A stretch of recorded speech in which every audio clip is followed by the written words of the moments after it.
Good morning. I'm Reverend Paul Beckel. Welcome to Bellingham Unitarian Fellowship. Here, we are community without conformity, offering respite from our overwhelming world and mutual reinforcement as we strive to make it better. This is a place to make friends, explore and live your values, and become your authentic self within a network of support. Let's begin with one of the many ways we experience and build community by truly seeing one another, honoring one another's true presence. Those of you on Zoom, your mic will be unmuted in a moment. While those of you here in the sanctuary, I would like you to remain muted and silently, just using your eyes, using just your eyes, convey the message to one another. I see you. I honor you. Silently now, sharing your own true presence. Welcome one another.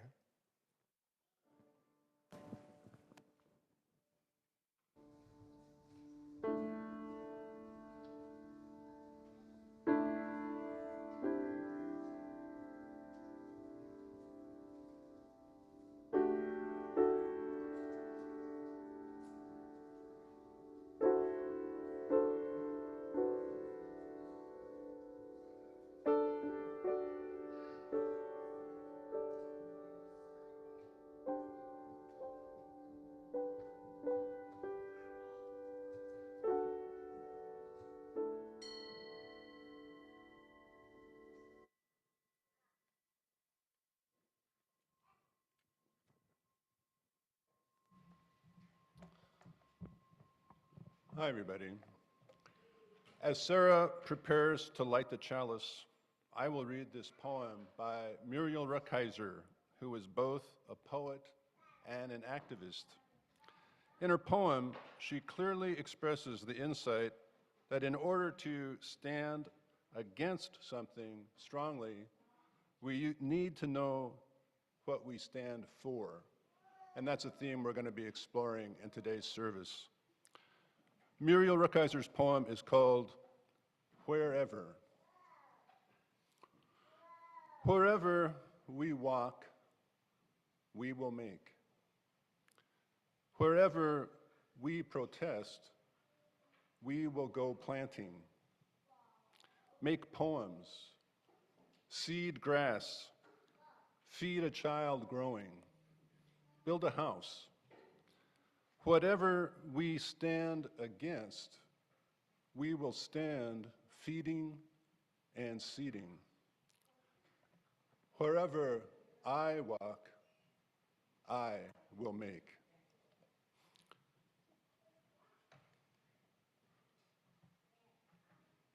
And now, please join me in saying the words of our covenant. Love is the spirit of this fellowship, and service gives it life. Celebrating our diversity and joined by a quest for truth, we work for peace and honor all creation. This is our covenant.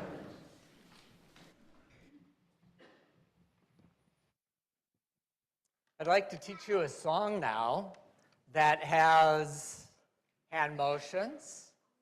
The song is really easy. It repeats the same phrasing over and over with just one word changing in each verse.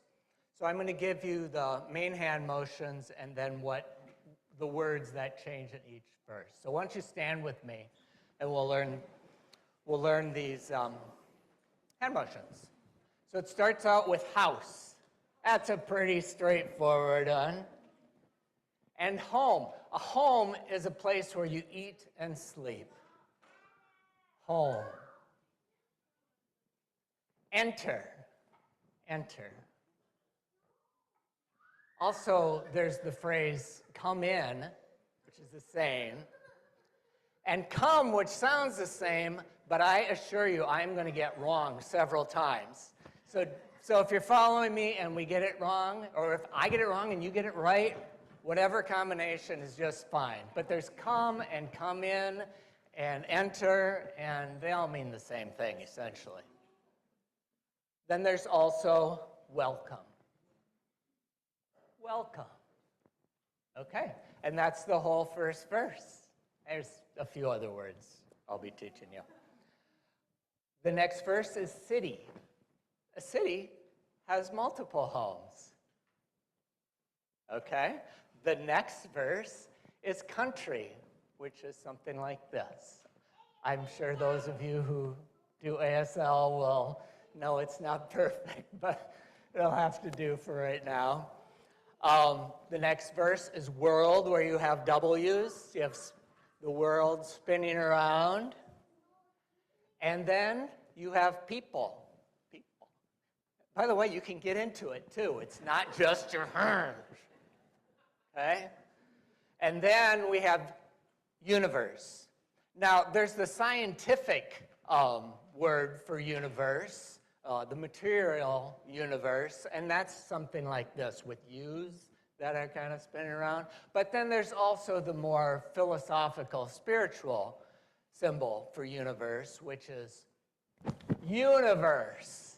Now, for that, you really have to get into it. You use your whole body, but you especially use your eyes. Universe. Okay. And then the last verse is heart, which also has the material anatomical word, which is heart. But don't do that. Because we're going to use the word that fits this feeling, and that's heart, which means like full of heart, being so. Okay. And the verse goes like, this is my house, this is my home, and I'm going to sing it really loud, so. And it's the same thing over and over, so you'll pick it up. This is my heart, this is my home, enter, house, enter my home, and then come, be welcome, come in to my house, in my house, become home. So, let's pick it up together. We'll get that, yep. Start out with a house.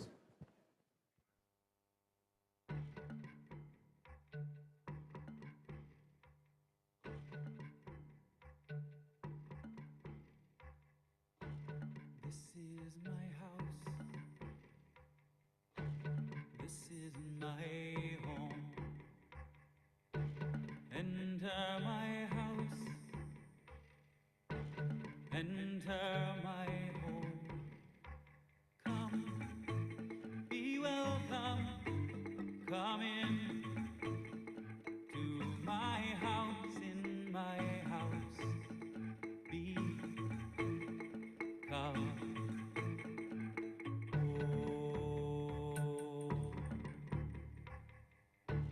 This is my city. This is my home. Enter my city. Enter my home. Come, be welcome. Come in to my city, in my city. Be come.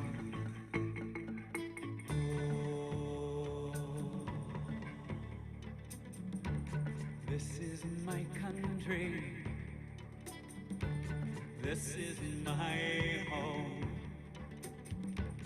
Enter my country. Enter my home. Come, be welcome. Come in to my country, in my country. Be come.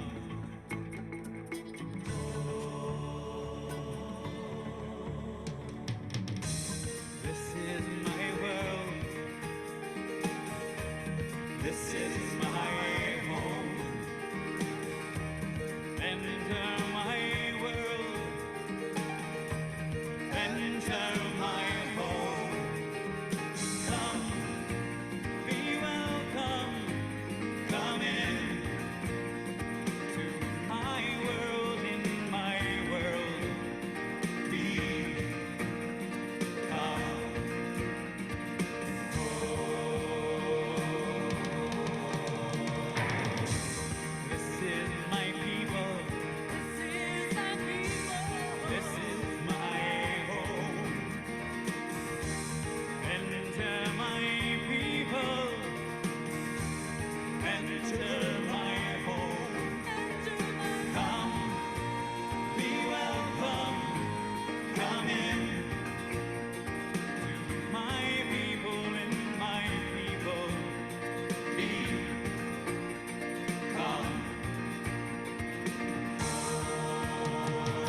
This is my home.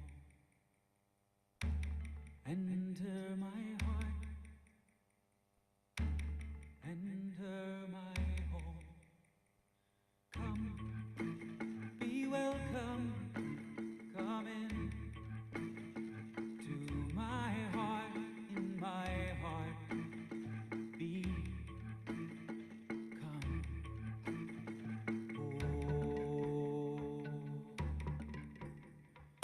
Come, be welcome, come in to my heart, in my heart, be come.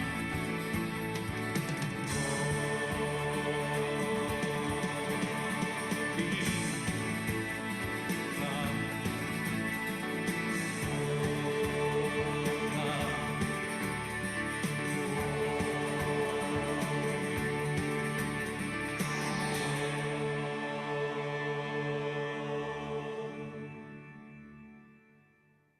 Good. All right. All right. Before y'all kids go, I'm going to teach. Well, I'm not going to teach a song. Many of you know it. Okay. Some congregations have their own unique song that they sing as a blessing to the kids as they go off to their classrooms. And there are many songs we share across the denomination and with other denominations. Some of them are in our hymnals and more that are written or unwritten, but we've learned together informally over the centuries. In this context, it's not surprising that songs evolve over time. The song "Go Now in Peace" is sung in many places, and it expresses some commonly held values. Here we do it in a way that expresses these values. We can use different words all at the same time, and by doing so, we honor diverse understandings of the transcendent. So some will sing, "May the spirit of love surround you," and others will sing, "May the love of God surround you." And I know there are as many versions as you want to throw in there. And they're all sung at the same time, and it sounds great. Another value conveyed in how we sing this song, we recognize that we are on similar journeys, but not all at the same place at the same time. So we sing this as a round.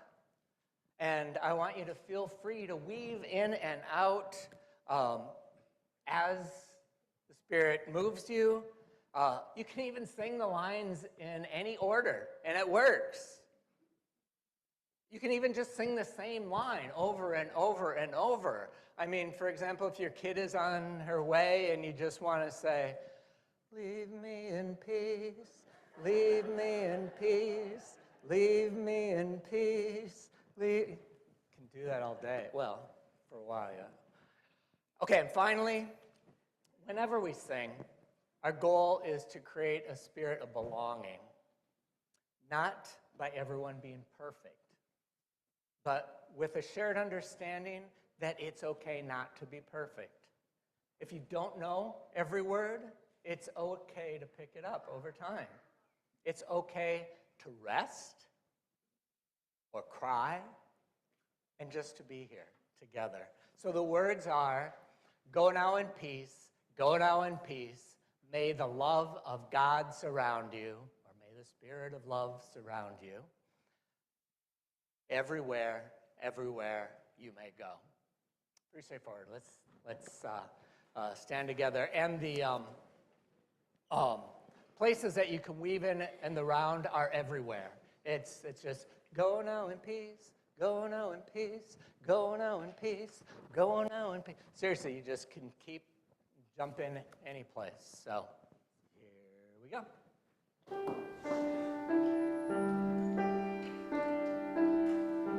Go now in peace, go now in peace.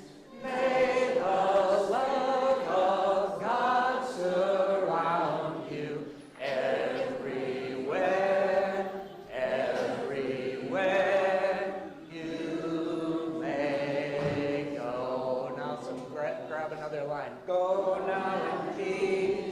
Go now in peace. Go now in peace. Go now in peace. May the spirit of love surround you. Go now in peace. Go now in peace. May the love of God surround you everywhere, everywhere you may go.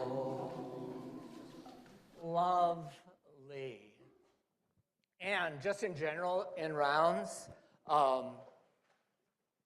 even though it's lovely to weave in and out, if you come to the end of what your piece is, just keep repeating the last phrase, and then eventually everyone will come to be singing that last phrase together.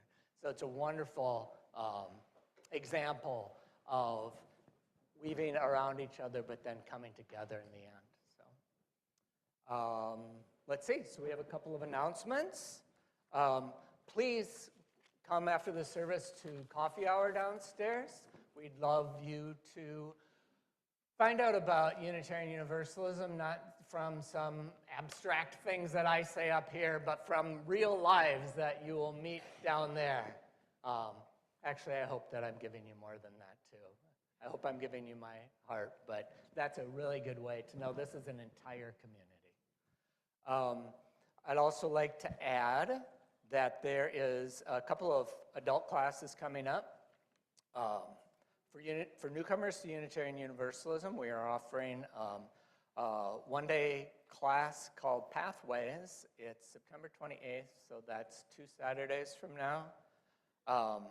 For more information, Felice Davis will be downstairs. Shoot, she can't stand up because she's at the front door. Felice is so good. She stays at the front door. She's very dedicated to our safety. Anyway, she'll probably be standing and shouting, or Bonnie, can you make sure that, not Bonnie leave too? Oh, make sure that Felice is noticeable. Okay. And a follow-up to Pathways for Newcomers and more seasoned UUs is UU 101, offered on 5 Sundays in October. This class will go into more depth on UU history and theology and will help you articulate better what we UUs believe. See Bonnie Finney downstairs for more information or to sign up. And hi, I'm Shersty Nelson. I'm a member of the auction team. And fall is in the air already, and the auction team is planning a wonderful event on Saturday, November 2nd. We have just arranged for a delicious catered tamale dinner, and we'll have fun activities for all ages. Our theme this year is Celebrate Life, Honor Legacy. We have adopted a Dia de los Muertos theme as the auction falls on that beloved holiday. We encourage each of you to consider coming, consider donating a meaningful experience, a party, an adventure, or service that reminds you of a dear person in your own life. We are also inviting members to donate desserts that come from family traditions, past and present, to add to the fun. And as always, volunteers are needed for a number of jobs. So mark your calendars, donate, or team up with someone to donate, and think about volunteering. You will find Drew after the service at the auction table. We are starting with donations, and we'll add volunteer signups and ticket sales soon. Our online auction site is up and ready to go. where do they find that? There is a code on the poster that is out in the lobby. Thank you, Buff community, and see you on November 2nd. And on the brochure. Oh, it's also on the brochure. And what's the time? 4:30 on November 2nd. It starts early enough that parents can feel comfortable bringing kids along. There will be plenty for children to do as well. Great. Thanks, Shirley. Shersty.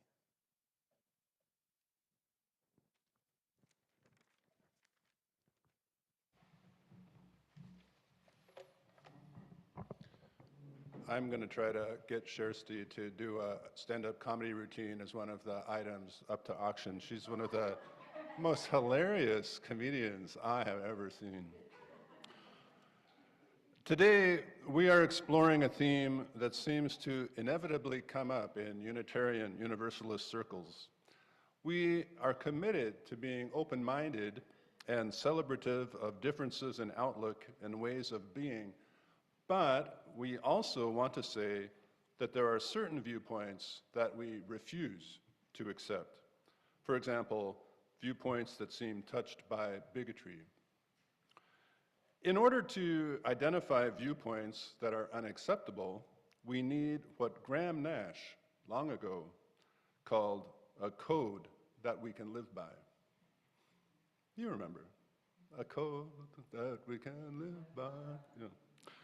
Just being open-minded is not enough. We need an identifiable set of values that we can use to base our judgments on.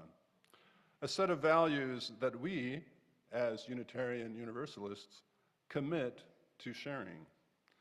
The graphic image that's included in the order of service today is the UUA's latest attempt to provide such a set of values.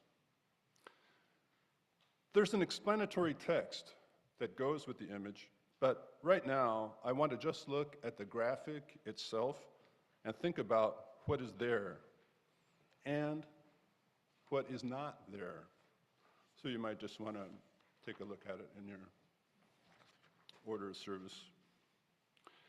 One thing I notice when I look at it is that there are just 7 words. One is at the center, love. And the other 6, interdependence, equity, transformation, pluralism, generosity, and justice are arranged around it in a circle. This image is telling me that love is our core value. Love is at the center of our circle. Our underlying intention as Unitarian Universalists is to bring love into the world. And there are 6 channels through which we believe we can do that. But I also notice that the image doesn't tell me what love is, and it doesn't tell me what interdependence, equity, transformation, pluralism, generosity, or justice are either. I don't think that's a problem. In fact, I like it because it invites us in.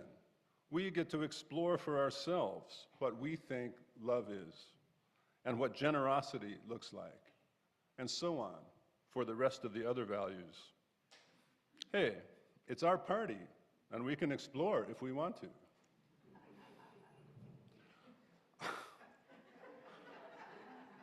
Who writes this stuff? I have heard a lot of people at Buff say that they're here because they're looking for a sense of community. And part of what makes us a community is that we all choose to support the values in the graphic image that I've been talking about. That's one part of Buff and of Unitarian Universalism in general.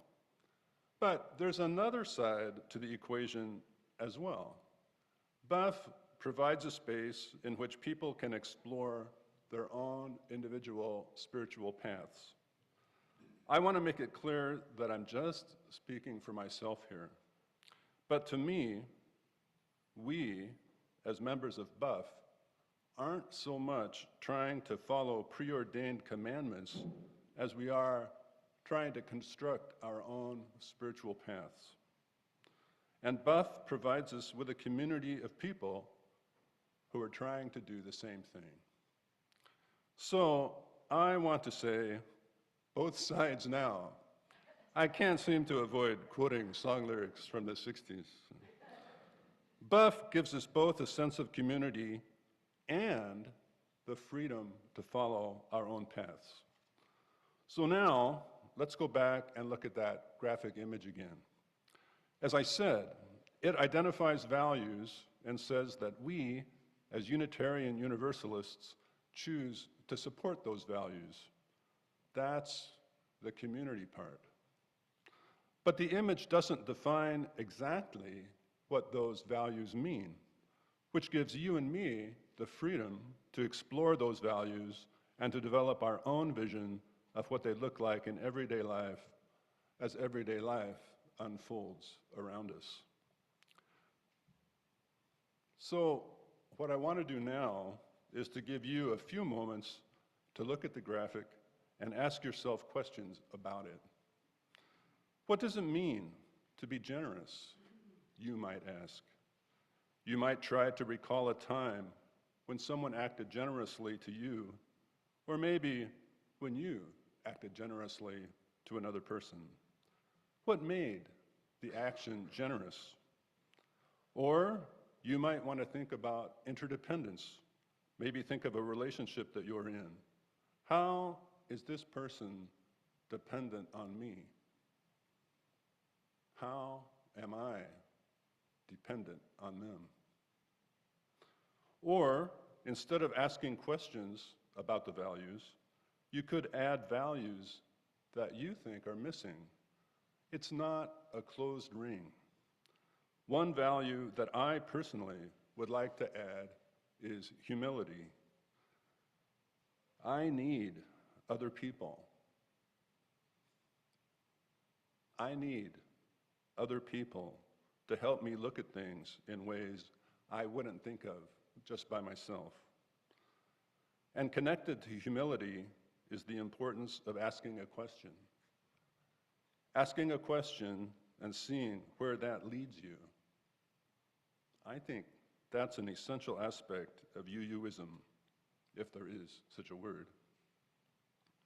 So please take some time now and explore questions that you think of as you look at this chart.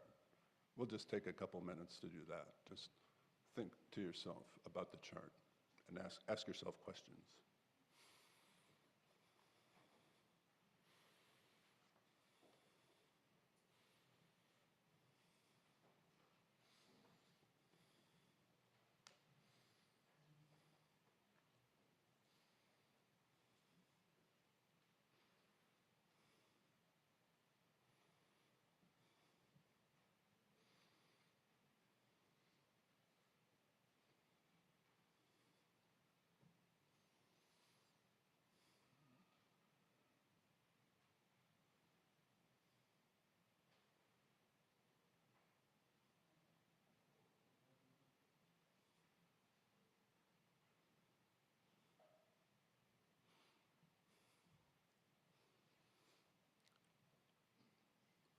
It's really hard to stand up here and let the silence go on like that. I hope you had enough time to think a little bit to yourself about it. When I began, I said that being open-minded isn't enough. In closing, I want to encourage you to approach this chart or this graphic image interactively. Think about it. Ask questions about it. It's not a set of commandments. It's a set of values that we can use to help us shape our lives and to make decisions about what we are supportive and what we need to stand against. Thank you.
From the beginning, Unitarian and Universalist congregations have had difficulty articulating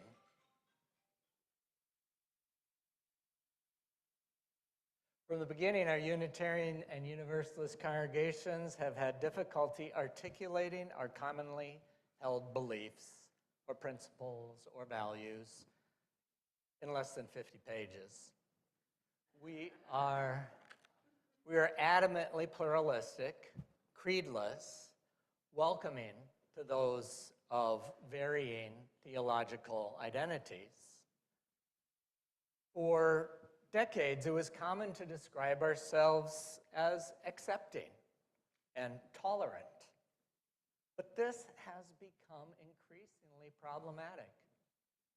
After all, do we mean to say that we are tolerant toward bigotry and exclusion? We proudly point to 1568, when Unitarian King John Sigismund of Transylvania issued an edict of toleration, one of the first, through which he gave license for religious freedom for all people, as long as they were Catholic, Lutheran, Calvinist, or Unitarian. It was still a big step in the right direction. In 1952, Earl Morse Wilbur published Volume 2 of an extensive survey of Unitarian history from centuries before Sigismund and up to his point, 1952, in the 20th century. And in his final 2 pages of that very thick history, he summed it all up in 3 words: freedom, reason, and tolerance. Freedom, reason, and tolerance then became a catchphrase for decades. In the 1980s and early 2000s, there was even a lot of banter about tolerance not being enough. No, many argued, we can't just passively tolerate people. No, we have to make a point of calling out and celebrating our differences. I often heard newcomers being told things like, we welcome and accept all religions, no matter what. Now that spirit, our good intentions, our understanding that truth is elusive and that blind conformity suppresses our humanity, that spirit, I think, has continued to grow. But the rhetoric has changed significantly over the past 20 years. Here's my interpretation of why that has happened. As a largely privileged group in the 20th century, feeling sure of ourselves and moving safely through the world, we were collectively oblivious to the intolerable oppression suffered by others. Or if not always oblivious to the evils of oppression of others, but not mindful of how our own rhetoric might sound to those others. And wondering why we were being perceived as elitist. In our defense, I'll note that this is also due to a shift in the meaning of the question, are we tolerant? That is, this used to be a theological question. Do we welcome among us people with different views of the nature and existence of God, etc.? It's now much more a question of ethics. And this is a good shift as we become more and more conscious that, well, not that theology is irrelevant, but that what we do is a much better indicator of who we are. Which brings me back to earlier, not quite creedal identifiers. We just never could come up with a creed or a statement or anything that quite fit, but this was the 1857 list of projects in which the Universalist Reform Association sought social reform.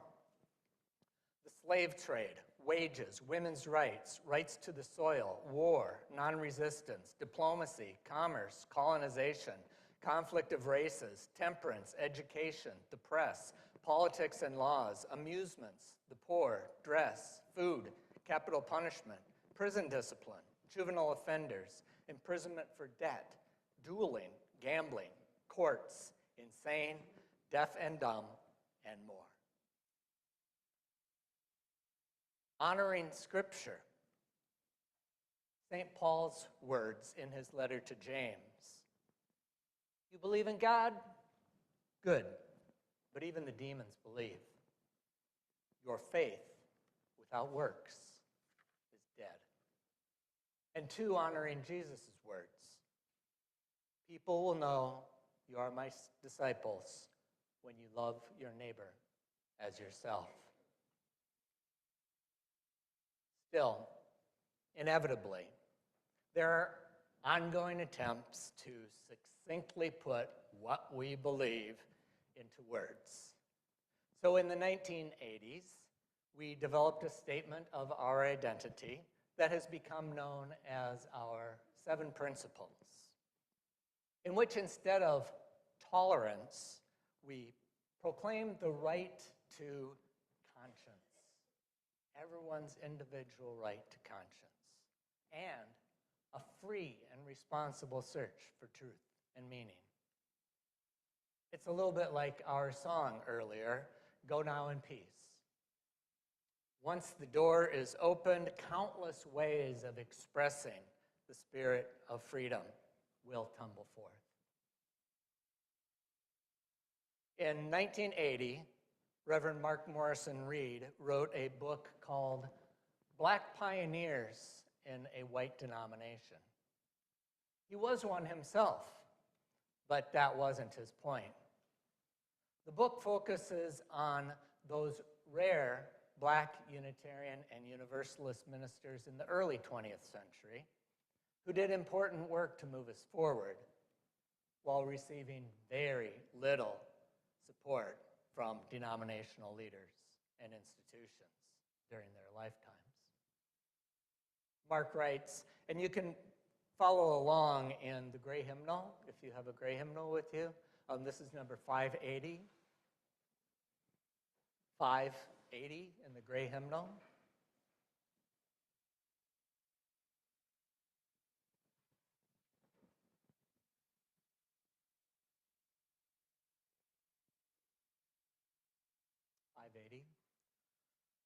Mark writes, the central task of the religious community is to unveil the bonds that bind each to all. There is a connectedness, a relationship discovered amid the particulars of our own lives and the lives of others. Once felt, it inspires us to act for justice.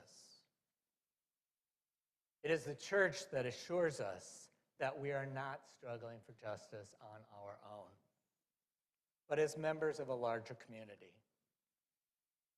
The religious community is essential, for alone our vision is too narrow to see all that must be seen, and our strength too limited to do all that must be done. Together our vision widens and our strength is renewed. Now I think what he is saying is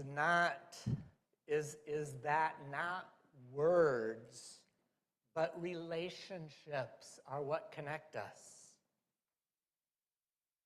And for this to be possible, we need to encourage one another to be our true selves, to form our relationships within the particulars of our own lives and the lives of others, not in some grand, abstract, supposedly timeless rhetoric, but in genuine relationships, in our love for one another, we can know we are loved for who we are and who we are becoming. And we also discover the meaning and purpose of hearing and knowing each other, even as each of us continues to speak about love in our own voice. Because alone, our vision is too narrow to see all that must be seen.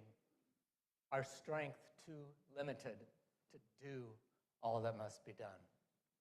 But together, our vision widens and our strength is renewed.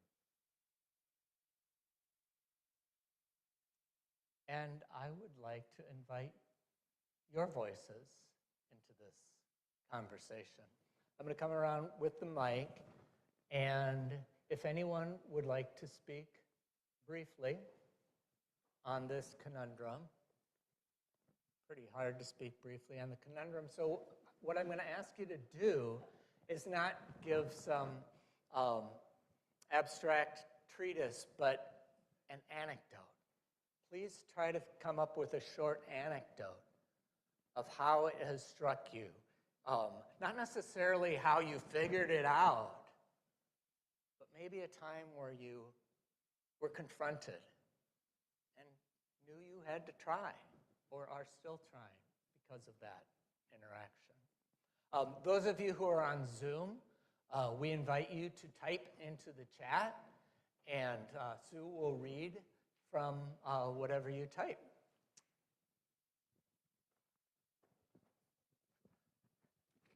And I'm going to ask that those of you who speak up the most, speak up the least. We're only going to be doing this for a few minutes, so I'd really love to hear some voices that aren't as commonly heard, including newcomers, whether you're here for the first time or been here a few times. We want to know. Our community grows from new voices. So, anyone? Can you pass this down to Liz?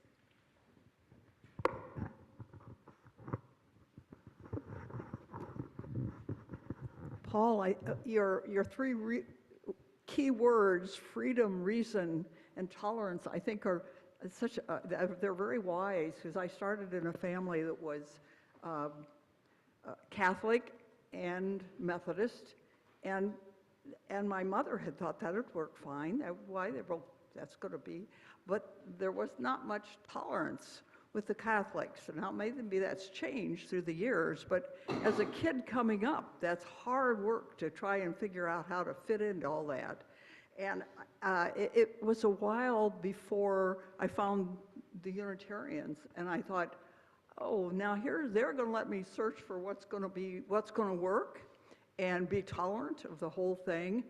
And I'd have to say, I don't know whether it's the answer for anybody else. It took a number of years, and I read Dawkins' The God Delusion, which I thought, oh my goodness, that speaks to me. And the Unitarians are going to be very tolerant with my beliefs. Thanks, Liz.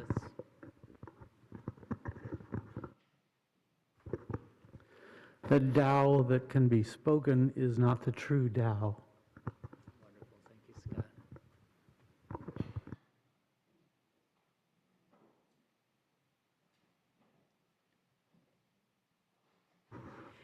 In today's America, we are all running into people with opposite political, etc. views. And one of my constant questions is, how do we try to come together? Just locally, one simple suggestion is make friends with your neighbors. Don't ask them their politics to begin with. Get on a friendly basis, and maybe that will lead us into discussions that will resolve other issues. How you said, the way you conveyed it was that it's not about sneakily, like, okay, then we're going to get them, but that it was the relationship that was the foundation.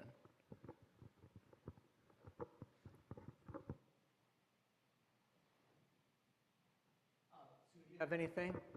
Not yet. Okay. Zoomers, chime in. I am a sometime speaker, but I have an anecdote. Yesterday, I was at Hagen on Meridian, and there was a woman who turned out to be 95 who was singing and dancing across the parking lot. And I thought of you, Mark. She was fabulous. She was singing the theme song to this TV show Cheers at the top of her lungs. She was a tiny little woman, so I had to talk to her. And she just was absolutely delightful, made my day. I've been having a hard time the last few days, and she just brought me such joy. When I told her how old I was, she started singing the theme for 77 Sunset Strip. And she also has a poodle named Maxwell Smart. And I'm sure a lot of people turn away from her because just too weird. No, I mean, my point was thank you for saying this is part of our world and I love it. So this summer, my granddaughter Tora is starting to read everything. And we would often go up to the lake, and on our way down, we would go by the church that had all these Olympic banners and things, and it would say, "Run for Jesus." And my granddaughter would say, Nan, I want to run for Jesus. And I would have to have sort of like, okay, so we had almost philosophical, theological education lessons every time we'd go by this church with all their beautiful banners, and it was related to the Olympics, and we talked a lot about what it meant and why the belief in Jesus wasn't as important to us, but it was to other people. So the tolerance, I had to be really careful because it was so attractive to that 5-year-old's eyes that you could run for Jesus and win gold. We have a chat that popped up from John Denuyer. Yeah. He said, I just wanted to get away from the hymn, Onward, Christian Soldiers.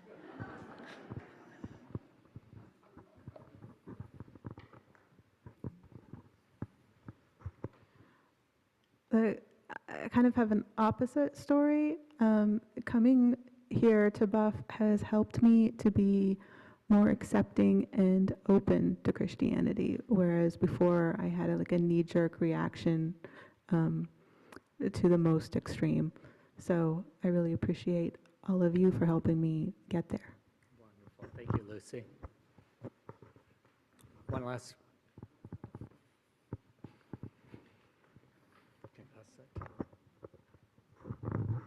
My sister Connie is a Mormon, and when she was much younger, she refused to call her coffee table a coffee table. She called it her Kool-Aid table. And she has mellowed, and she often asks me about what I do and who I meet, and she seems very, very different now. She has just become more accepting of a lot of things. Thank you all, and I urge you to keep thinking about this, and also what Tom was saying earlier. What do your particular experiences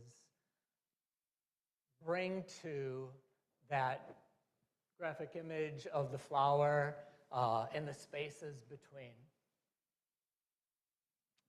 So let's see, what do we have?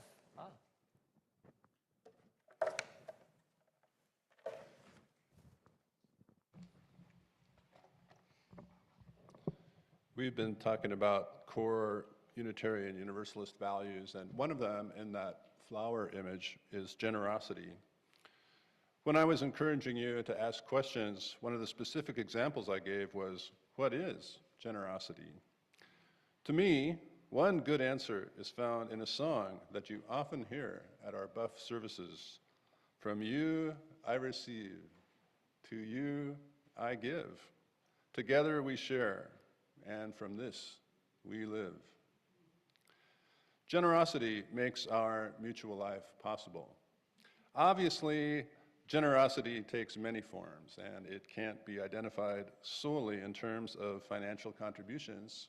Helping a friend by talking through a problem that they're having, that's a form of generosity. Participating in a committee at Buff, it's a form of generosity. The list goes on and on. However, given the nature of the society we live in, Buff does need money in order to do its work. So when the basket comes your way, please give as generously as you can. Will the ushers please come forward?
Anticipated that.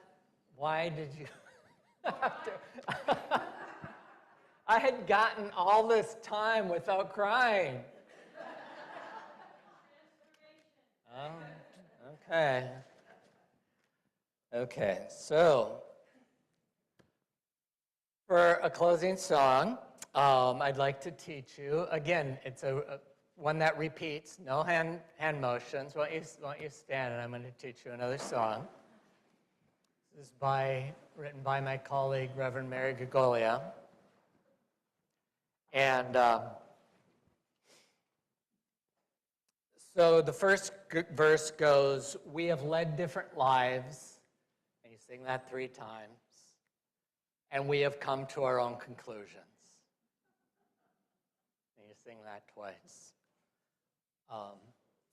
I'll go ahead and sing that verse, and then I'll tell you about the rest of them, which is basically the same thing over and over. Okay. We have led different lives. We have led different lives. We have led different lives, and we've come to our own conclusions. Yes, we've come to our own conclusions. So, and then the next line, next verse, and I'll call these out to you as we begin each verse. We have dreamed different dreams. We have prayed different prayers. We have mourned different days. Let us walk arm in arm. Not and we've come. Let us walk arm in arm, for we've come to our own conclusions. So, let's do this. We have led different lives. We have led different lives. We have led different lives, and we've come to our own conclusions. Yes, we've come to our own conclusions. Dreams. We have dreamed different dreams.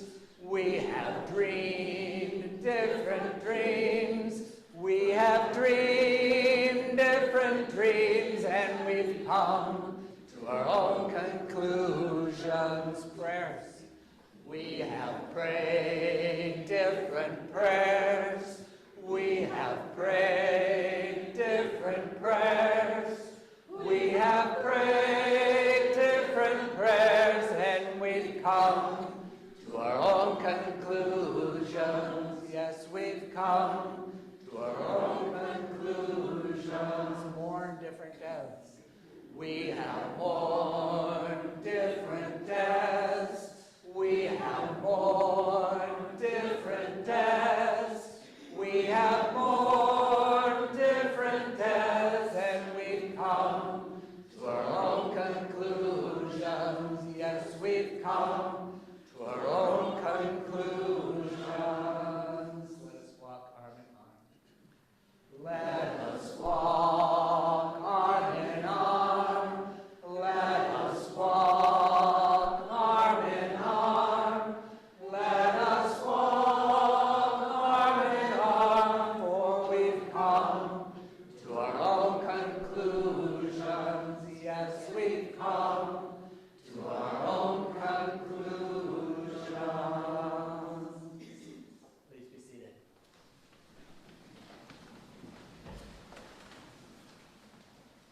Before Tom extinguishes the chalice, I'd like to call attention to the values embedded within our closing ritual, which involves a song that's in our hymnal, but as far as I know, joining hands and closing every Sunday service in this way is unique to Buff.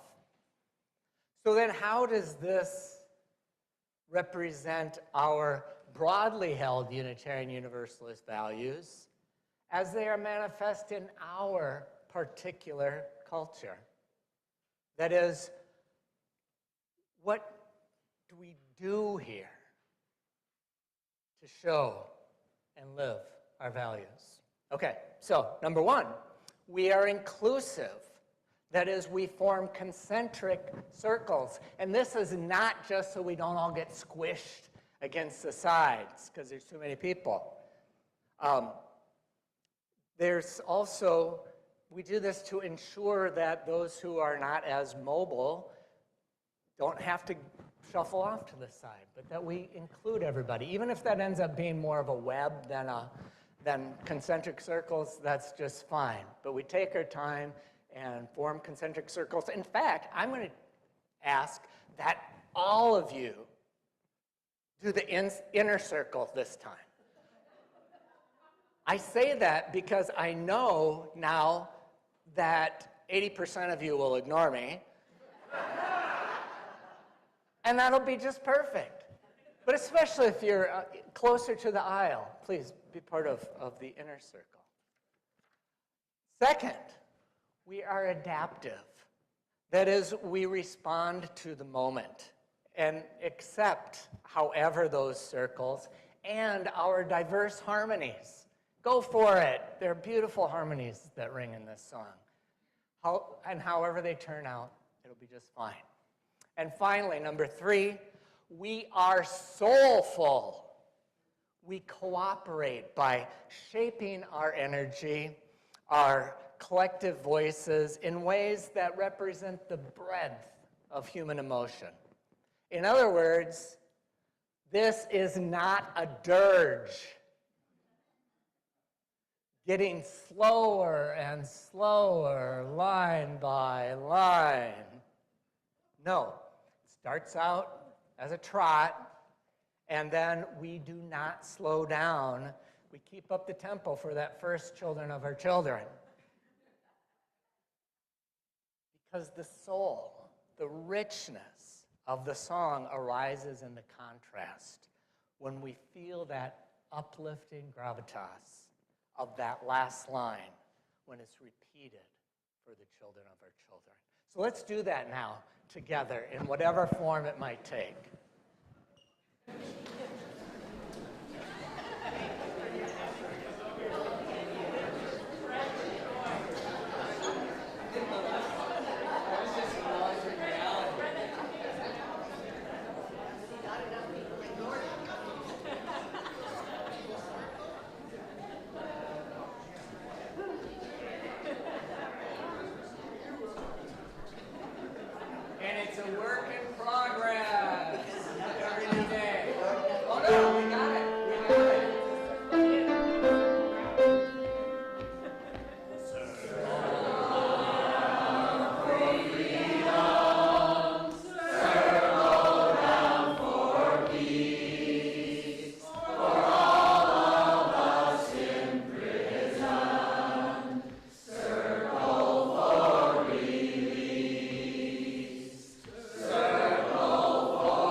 Line does have that.